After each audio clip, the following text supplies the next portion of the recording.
Yeah, greetings Mbonweni, sanibonani siyanibingelela ke emakhaya kuphi nakuphi la nikhona ohlelweni lwenu oluyingqayizivele iDurban network igama ke ngusabela umfokandaba umfana wale phansi emkhumazi kanti ke amazwi esizovula ngawo namhlanje sithi suffer now and live the rest of your life as a champion. Let me repeat that, you suffer now and live the rest of your life as a champion. Amazwi ke lawo ashiwa ke a great boxer of all time uMuhammad Ali. Ziningi izinto ezenzekile ngempela sonto eThekwini nase South Africa nxa yonke ngizokhumbula ukuthi ke umfoka Sweet Guluva umfana wale enquthu ugcineke enqoba lapha ya kwi Big Brother ehlula ke yena ke uYanda insizwa yale eEastern Cape. Bamjabuleleke kakhulu abantu, uzokhumbula ukuthi futhi okunye okuthe kwenzeka imarch enkulu ebizwa ngemarch in March ebeyihlelwe uyena ke uJacinta Ngobese Zuma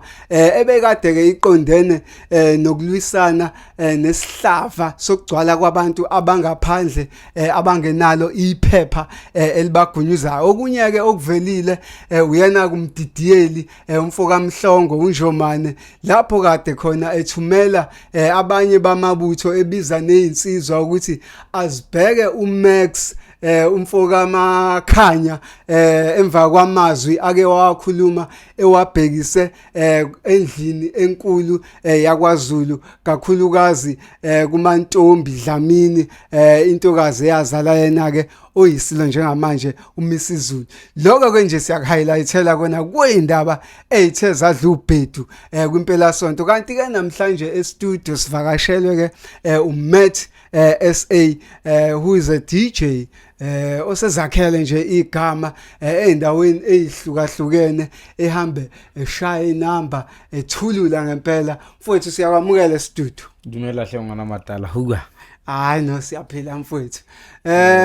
Abantu bayafisa ukwazi ukuthi uMatt SA ubani, mhlambe nje ungasithela nqampu ukuthi usukaphi ukhulele kuphi?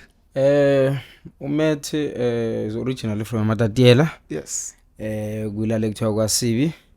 Yeah, ngikhulela khona, then I think half of my life was there and then half of my life was in Joburg. Yes. Kula yaqala khona impilo ye entertainment. Yeah, so met some guys abathi Sophia Town and then bangikhulisa ke kancane. There was also, but it all started from Ilentuki Theatre. Yes. And then yeza ngalo ndlela ngayifumana sengiyipromoter. Yes. Ngithola sengisebenzisana nama artists amakhulu asaziwayo osaziwayo abathizini. Yes. Booking them out and all that. But bengiyenza nginganakile. Yabo ngangenza nginganakile, but ngazifumana sengigijima nje kuleyo route leyo namanje umuntu usagijima lapho and then ayifumana sengu DJ.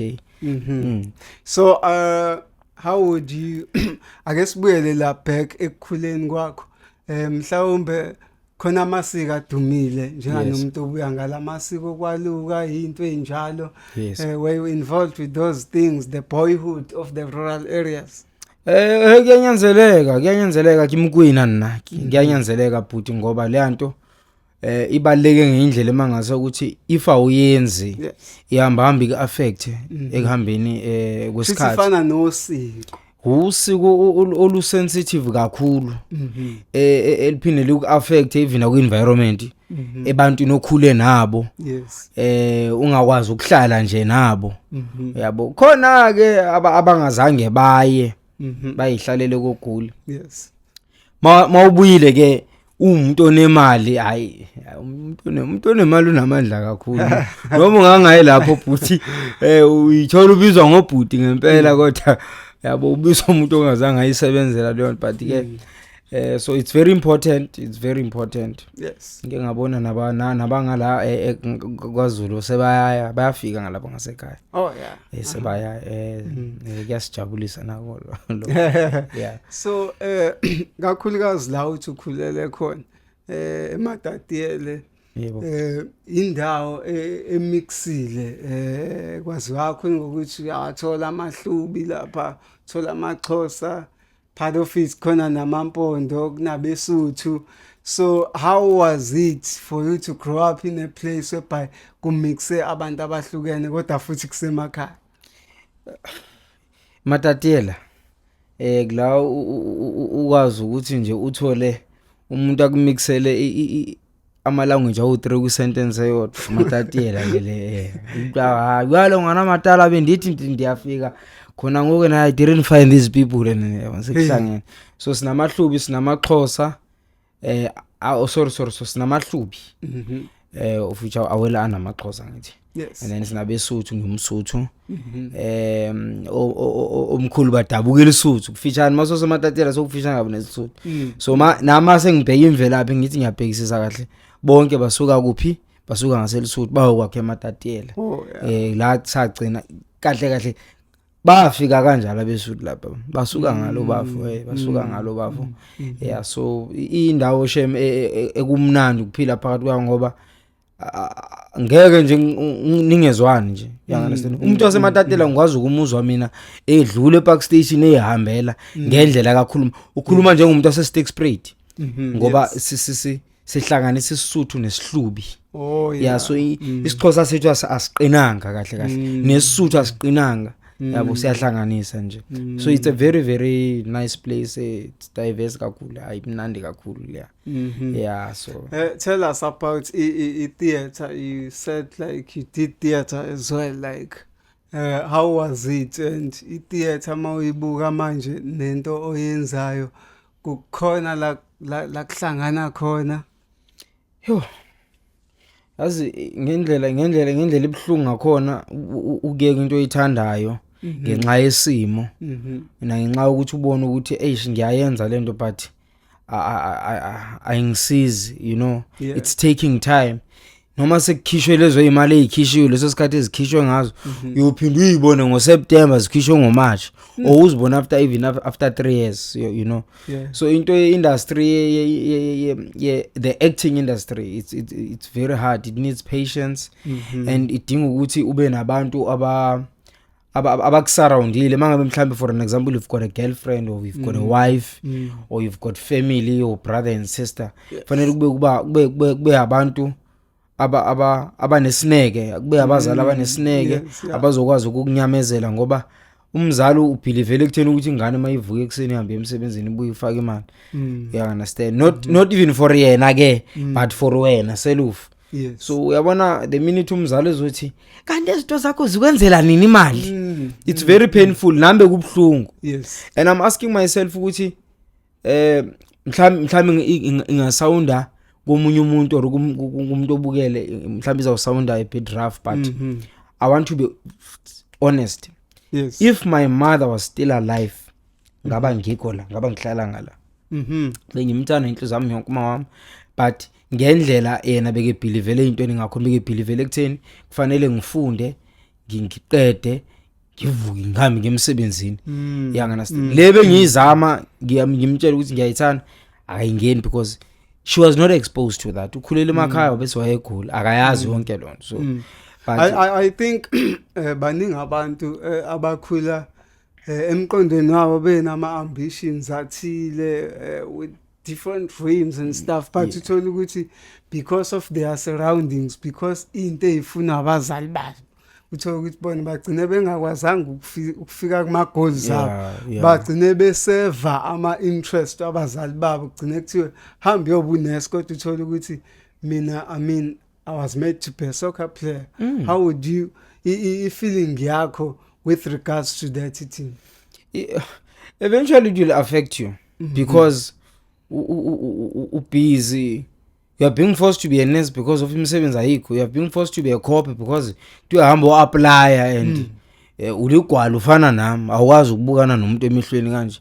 Yabona nje sometimes ukubona ukuthi isimo sokuhlupheka sinzima ufike kunephoyisa uzibuza ukuthi maqashwa lapha emaphoyiseni kuqashwa ngokomzimba noma kuqashwa ngoba uxakekile noma uqashwa ubone usho na ukuthi leli ngeke lidlele ngibophe ke leli singaxabana ngempela ke naleli you understand so ufika ukuthi sometimes abanye baya ngoba sebexakekile but ungakungcono uyasoxakekile but uma usonyanzelwa umuntu but ibhlungu because you are there but awukho lapho you understand kanti umsebenzi ofana mhlambe nokusebenza ngabantu uyingozi because unobizo phakathi, you understand? Yes, yeah. So kufanele ukuthi uyithande mawuyenza lana.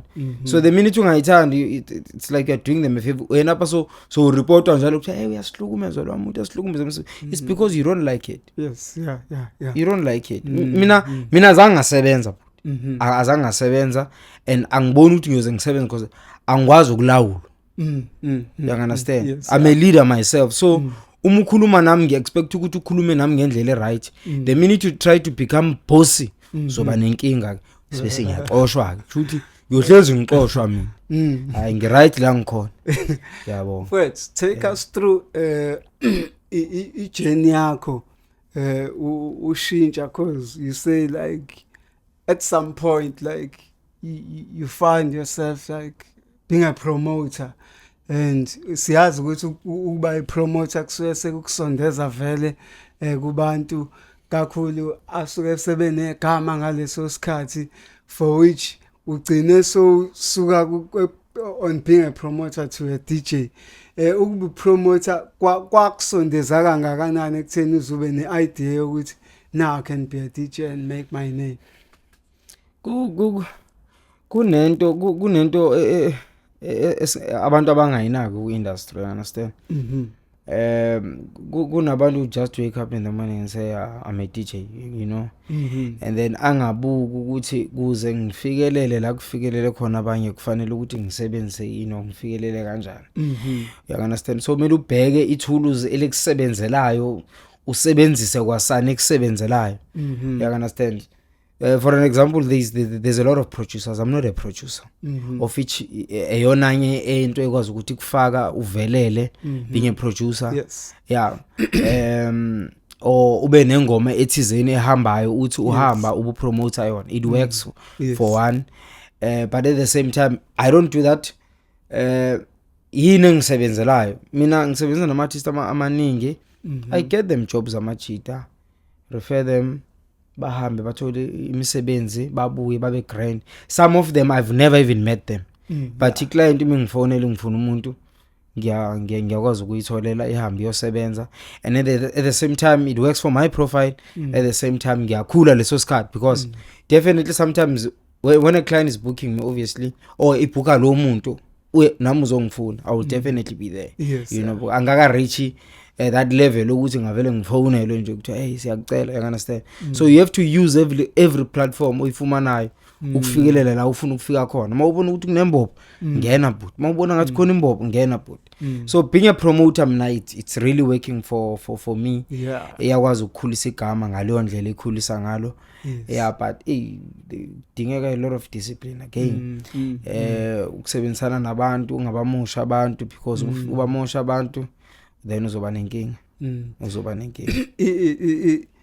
I-art yakho ke manje as a DJ khona isikhathi la usuke uqala ngaso, there's certain inspiration obviously, I mean, which might trigger you to say like hey ngine interest kulento bese wakhi i-art yakho ukuthi how do you want to play. Challenge usaqala udlala ingoma yokuqala uqala ufika emadeskini, how was it?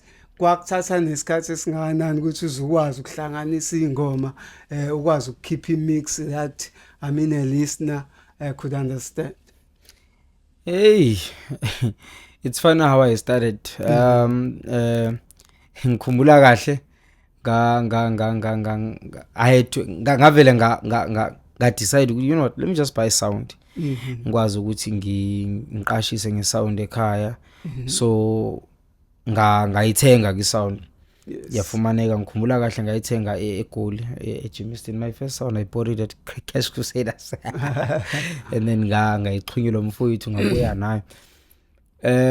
Ngaqala ngeNewmark futhi. Yalihluphekisa. The initial plan was not to DJ, it was just to hire out. Oh yeah. Yabo. Ngathi ngayinika abafana ngasekhaya, hey bekushisa every week. Abeshisa abafana ngithengile njalo ngiyathenga. Kwathi sifundela uzoperatela lento uyophela ukuthenga. You understand? So ngagcina sengiyifundela sengizoperatela yona. And yes, the the love for music was already there, and then it just wavele nje ya edeka even more, and then ngathi okay, let me just do this thing, let me just be a DJ, because I've got contacts already. Yeah. So why am I not using them? Because angiwasebenzisi even manje enough ngendlela bekufanele ukuthi ngiwasebenzisa ngayo. Omunye uzathi umuntu yazi mina if benguwe ngabe sengila ngithi ilula ngoba ekhuluma, you understand, ilula. Industry has got its own politics, you understand, and it's got its own difficulties, so kunzima akulula ngalendlela abantu babona kulula ngakhona, babona event seyihlangene bacabanga ukuthi it was easy like that. It's a lot of work, and there's a lot of admin, there's a lot of politics again, so ifuna ukuthi ube strong kakhulu ngempela. So ngempela into music mina I really love it now. Say I have just fell in love with it, and I'm esona space engibalekela kusona noma sengigowa, noma sengihlukumezekile emotionally, ngihlukumezwa noma ubani, but mangiqala ngibalekela kona ngithi you know what, let me just go to my space and then ngiba right kakhulu, find your feet again. Yes. So I really love music. I really love music or DJing industry. No, it's like it has a very crowded environment. Yes. Kuningi namantombazane, there's a lot, chwala, there's drugs and other stuff. How do you cope with all of this thing? And usuzakhela igama, obvious, I'm quite sure khona indawo ethi mawufika kuzona kube nabantu besifazane, I mean, who are intrigued by your DJing skills and stuff. So udila kanjani nayo yonke le nishinishi lama substances aku music business? Yazi kunento engizoyishiya la, engizoyishiya especially for our fellow DJs and artists, wonke ama artists, and not even sometimes necessarily ama artists, but for umuntu oyetshwaleni, but kakhulu ama artists abantu abasemehlweni wabantu. Yazi kunezinto abangazinaka abantu abazenzayo ama artists, and it's very very dangerous. I don't want to lie to you, say. I'm talking from experience. Ngayibona noma yayingenzakala kumina, but yenzakala komunye umuntu, ngasho ngathi lento le iyinkinga, and you need to be disciplined. You need to have discipline uma ngabe uhlezi uphakathi kwabantu besifazane, ngoba kushuthi wena ngeke uzube namfazi, kushuthi ngeke uzube nempilo, uyohlezi into ehamba yenza izingane everywhere, you understand. So you need to be, fanele wazi ukuthi ube umuntu nje o straight, wazi ukuthi ufunani. Kunento engifuna ukuyishiya la. Yes. Can we be very very careful when it comes to ukuthatha abantu besifazane etshwaleni that you don't know. Yebo. Ngoba laba bantu laba abanye they don't report ingulo zabo. Ingulo zihlukile ngendlela emangalisayo. Yebo. Umuntu uyacabanga ukuthi ingulo makhuluma ngengulo, you talking about HIV and AIDS and all that. No. HIV and AIDS akusase iproblem engako, bayaphila abantu ba right futhi. Uthatha umuntu lapha ya kanti unama feet. Uthi uyafika lapha endlini avuke into zakhe. Lapha buso umthintile. Ekseni ke yakho ke ifukathula lwamuntu. Uzosala uyiphendula. Thatha umuntu kanti une asthma. Akashongo ushinqa yakhe. Athi makefika lapha ya avela acime. Okwakho naloko. Uyayizwa ke manje? Kube khona futhi uthatha umuntu onabantu abadala. Athi uyafika lapha vele hey uthi uyafika ushayile intuka isigubhu kabi, o ahlangane nento angeke azwane nayo, o umuntu osensitive ngendlela mangasa akuxake avela ahlangane nesidakwa lesibheka mana sivele simfaka isibhaqa, kanti umuntu mase kuvuka abantu abadala ungenye indlela. So we need to be very careful when it comes to doing those things, because zibuyela kuthini. Kulula umuntu nje normal ozavela umuyini etshwaleni, but for an artist it's very difficult, because yonke lanto ikumoshela igama lakho yonke into. Umuntu onomfazi buyela kuyo yonke lento kuwena. So we need to be very careful. Rather meet a person at Shoprite. Yes. Yeah, so nje mele bazibheke ngempela lezo zinto. So enye into mangabe u DJ isikhathi esiningi kuyenzeka ukuthi kusona ama gigs, let's say mhlambe it's a festive time kanje, whereby you are booked like in different places unomuntu mhlawumbe ozwana naye ojwayele ukuthi vele uzobuya kuyena nibonana uthola ukuthi anisakwazi ukubonana you are always out nini kwenye province blah blah blah ngokwakho with your experience of being a DJ for so many years kuyi affect kanjani relationship osukunayo ngaleso sikhathi ukuthi now and then you need to be out there ungabuye ekhaya zonke lezo zinto amacala leyanto lena ngempela njoba ngisho idinga yabona you really need a person that is very very strong yazi abantu besifazane ke manje abasenankinga nje make yakhala nje notification waflathela khona into esele emuva babe nayo inkinga understand ndlela le bangasenandaba nathi and you should be worried baf uyabona umuntu esifazane mase angasakubuza lutho yazi ukuthi yakhala kwamakhelwane so umele ukuthi ube careful ukuthi yena akanankinga nje hlezi nje mangena imali nje hayi hamba babe hamba you understand akakubuzi nokuthi bekunjani lakho but and again omunye athi hayi kungcono hlezi ngikhona lapha phambi kwakho because labantu nesidima siyaphela la mangabe umuntu obhekene naye emehlweni siyaphela isidima sokuthi uhlezi uhamba nomuntu umfazi wakho ake ngisho umfazi wakho you understand I think abantu abafana no Budisifiso Ncwane kanje who are managed by amakhosikazi wabo you know that's a different genre the you know gospel it's something else laba abantu laba bane discipline hlezi nje bene order so ungakwazi ukuthi unkosikazi wakho akuthathele izinto ngo kule industry kuthanda ukubanzima ukuthi unkosikazi wakho ungamnika ukuthi akuthathele izinto ngoba hey babuye hayi ube nenkinga ngempela ngoba mangabe umuntu obuthakathaka kuba nenkinga ngempela because there's always a man who's got a better game than you. There's always a man who's got a better game than you. Kunabantu besilisa abangenalutho but umuntu wesifazane mangamamela efonini ngisho voice elalela voice avele nje athambe same time.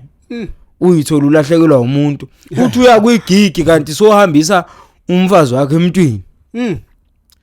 Uthole awuthi kubhuka kakhulu kanti ayisabhuki wena ibhuka nonkosikazi uyayithola right so kubanzima and amalento angifuni ukuthi ngisawona mhlawumbe ngibakhuluma kabi if lonto it can be done by a club owner it can be very difficult ukuthi usondeze umfazi wakho ezintweni ezifana nalezi and then ufumana ukuthi that club owner or that promoter ugcina sekezwana nefro yakho and wena uzithola ubhuka all the time and futhi ayayiyeza imisebenzi ngempela manje ufika lapha mawuqala uthi khona kuthiwa khona mawuthi khona kuloko kuthiwa khona yeah so ithanda ukubanzima so akufuneka umsondeze ngempela mfethu enye into abantu abanokukhala ngayo esikhathini esiningi ngama DJs it is a reputation of one and the same music uthola ukuthi ngilalela iset yomunye on a very same club adlala ingoma ethize or ingoma ezithize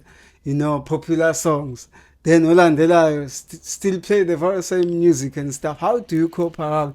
How do you make sure ukuthi you don't sound like the guys that you find on that particular club or anyone mhlawumbe osuke edlale ngaphambili kwakho? Yeah, I feel like at times I wouldn't and this is I'm funa ukuzikhupha. I feel like at times you don't research. We don't research. We don't do a collection. I feel like if into ophila ngayo o survive ngayo you should respect that. You should love your craft. Phakathi kweveki you should find song, look for songs. We've got groups lately. We've got music groups. Le into analyze ziblind ngeproduction. Ziyakwazi ukuproduce into anigibisele lapha egroupini.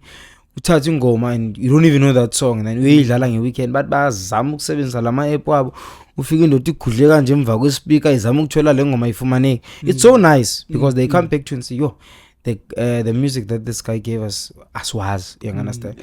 So I feel like we don't love or respect the craft that much so uyaziwa nje ukuthi makuvela we know ukuthi hayi lo uzodlala 1 2 3 yes ke uba nazo ingoma oyithandayo kuyazi but ke you when you're a DJ you definitely have to be different for you to get that respect kufanele ukuthi ngempela ube khona into ohluke ngayo when they book you they know you are coming with something different you understand yes, yeah. so we asiyenze research honestly asiyithani ngempela icraft ngaleyo ndlela we don't respect craft it that much mfethu okunye mhlawumbe ngingakubuza kona I know ukuthi noma ungekho related nako kangako because you are not a music producer but you might have something to say since like you are playing different songs and stuff.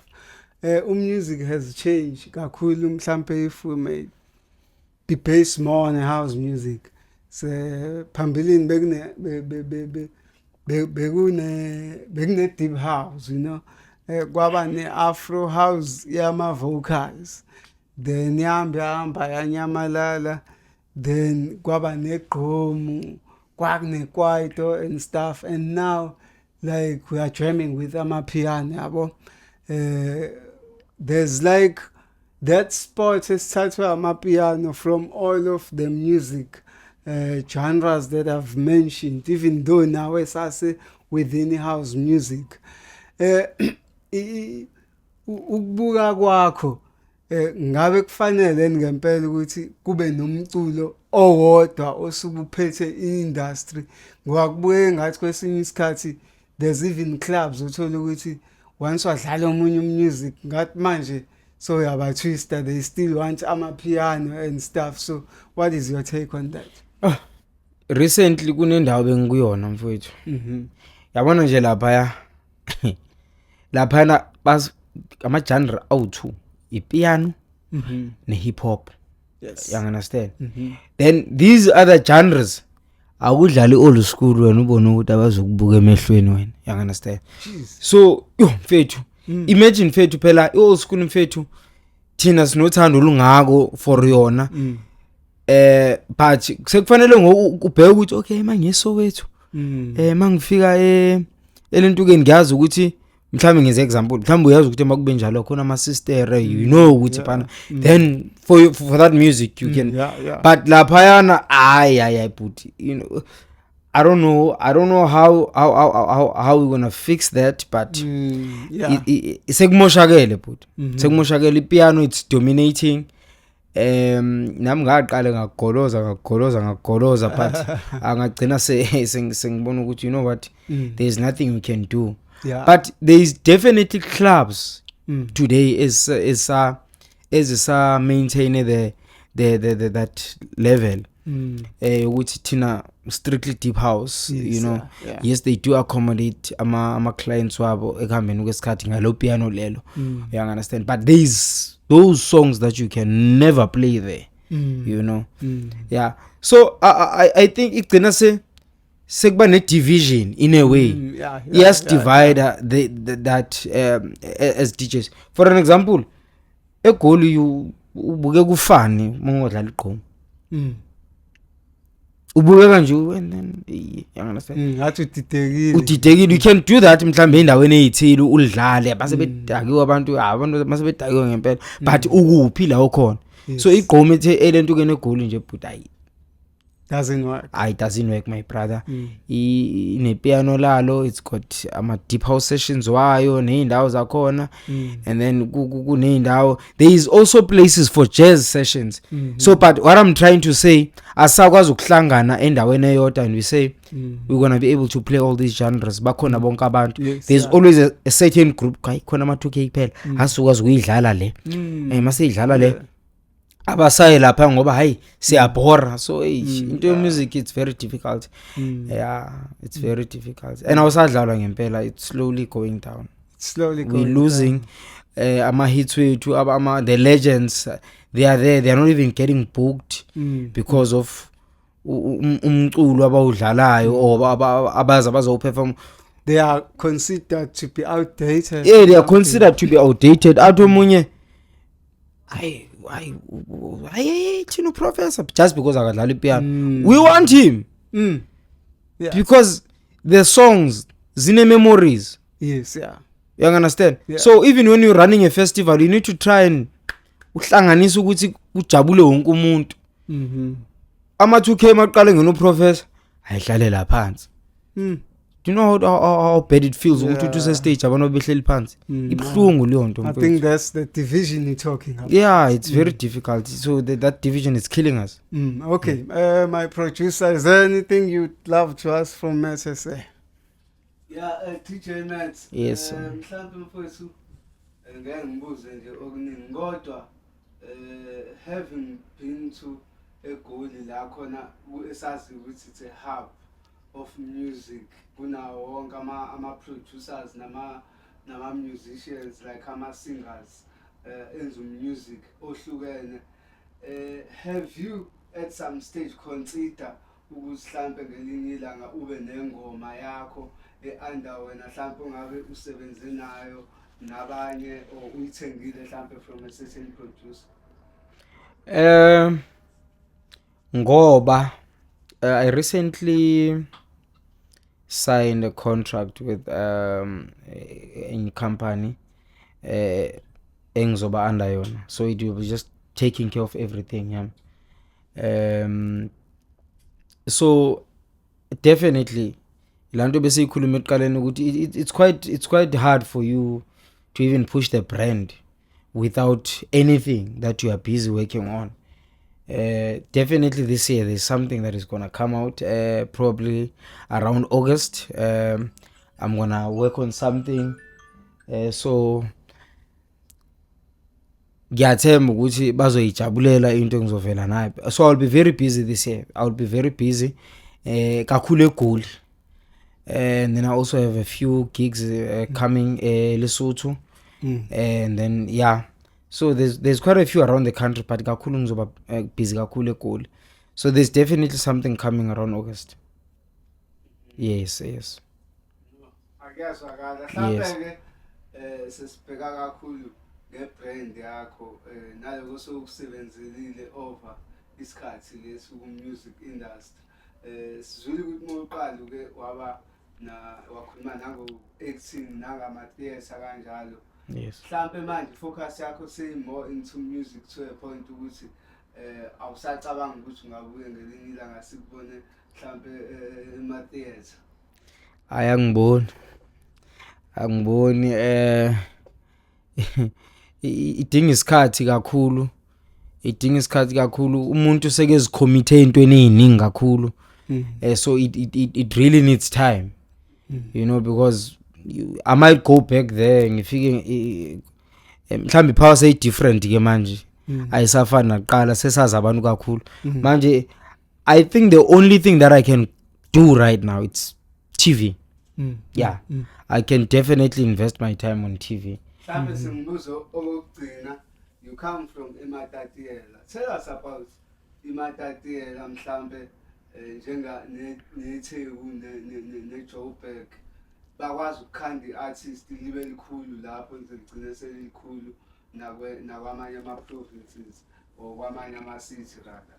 iMatatiela iyakwazi mhlambe yona ukuthi iqhuma ama artists abe makhulu eMatatiela azagcine sephumela ngaphandle emakhulu. Influence ingakanani lapha yokukhulisa music kuma local artists? Yeah, that's a big question. That's a very big question.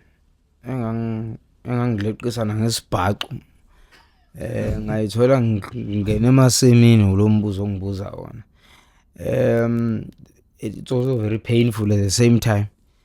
Ngoba I think you know, we also have artists ezingaka ezinkulu, your MTs, you've got abo Lentuka, there's a lot of actors abo Zola Nombona, and some of people don't even know them ukuthi they are from Matatiele. And recently I don't watch TV. Uzola Nombona ndlela no MT ndlela le be promoter ngakhona indawo yabo. It's so nice, man, you know. Uzola Nombona la singizele likhehle licoma kusezilali neMatatiele lapho yabona on that show on eTV. To me kwathi Xhofu ukuthi I feel so, you know, proud, you know, lo mntwana lo nyani even nakuma lines wabo, you know, imatatele it's there, but uthi uyabheka indawo yethu never contributed kulento ka craft yakhe. And then bakhona ke yabasiza bakhona, not that, but laba banamandla kakhulu abantu abavele bayivelela koGoli, abayikhulele koGoli, abayakhulela emakhaya babese beziyele eGoli, bona bakhona. It's just that I don't know. I know ukuthi bakhona abantu abafumane okuncane from elentukeni ngasekhaya. There were a few programs from the municipality that they did, and then zenza kanje zihamba zibe khona zingabikho. I still miss what you call the makhufe.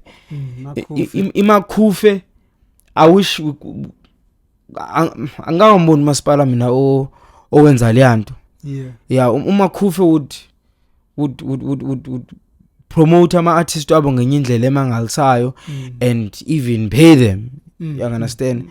Yeah, sesivala nje mfethu umuntu othorayo uhamba indawo ezihlukahlukene, Cape Town, Kimberley, Gauteng, Durban, even across the country, like go to Lesotho and the nearest other neighboring countries and stuff, you know. Yes. We are kuzona udlala music and stuff, you know. Tell us about the experience of meeting different people who have different beliefs, different music vibe, different thinking and stuff. Let's talk about my neighbor Lesotho. Ngeke ngafumana umbuzo othi, "Hey wale mona hakojo mona hawule Lesotho mane phapala yale mane mona wapala ntutse zabona siyagela." Meaning uyabuza ukuthi kudlala lezi zinto lezi like abantu bakhona banjani. So whenever abantu base South Africa bebona umSuthu babona umuntu okusebenza ekitchen nomuntu okulusa inkomo. Yes, which is ithanda kubabhlungu ke, but ke baxakekile abantwana bangasekhaya. But I was so surprised ngendlela abantu baseLesotho bethanda umusic wase South Africa ngakhona na ngendlela abawulandela ngakhona, bazi balandela izinto zethu ukudlula thina.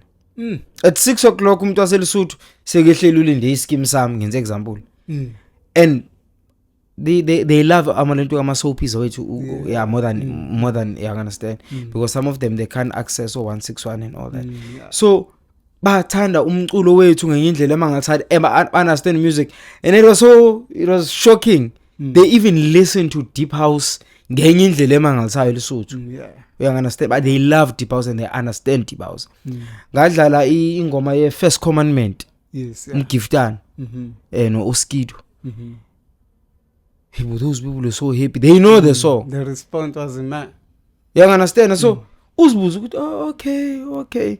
So we keep on undermining them, but they love that we're getting from there. Even the artists, artists of South Africa, they're getting booked there a lot. But people are just not aware. Yes, as much as artists aseLesotho up for them ukuthi babe grand kufanele baze ngala. You understand? So kunako ukusebenzisana thizeni. Yeah, so I know kumnandi, you know, coming across different people and a different crowd, it's very beautiful. Oh, by the way, basihlonipha kakhulu ukudlula la ngasekhaya.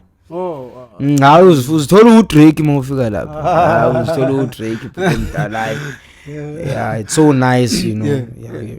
No, mfethu siyabonga kakhulu ukuvasha. Mhlawumbe sesivala nje abantu abafuna ukukuthola la kuma socials, na icamera yakho utshela abantu ukuthi ama socials akho ame kanjani. Hey, umuntu sekaguga. On Facebook it's DJ Matt. Yes. And then on Instagram it's also DJ Matt. And then on TikTok it's Matt SA.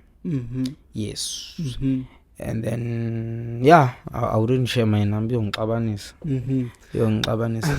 Yongiqhatha nebhizi. Yeah, nganisakwethu behleli no Matt SA mawufuna ke ukuthola kabanzi ngayo kanye umlandele ukwazi ukuthi ugiga kuphi ngasiphi isikhathi. Landela ama socials akhe nawa la ngaphansi kwescreen ukuze uze ukuthi ukuphi nendawo wenzani. Igama ke mina nguSabelo Ndabase and this is Devon Network.